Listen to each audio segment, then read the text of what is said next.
刚也是赶来药店说想备一点这种感冒药，然后预防着以后的必要嘛。结果来到这边看，货架都空了，都没有了。然后问这边的那个售药的那个服务员，他也是说要去医院才能开和感冒相关的喉咙痛的这种药。昨晚半夜才收到的，不行，身份证也不行。不是感冒，但是我收起来了。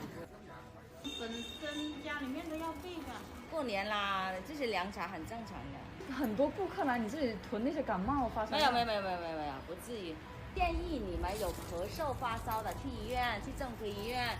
建议我们零售店呢，还有诊所呢，就暂时不要卖。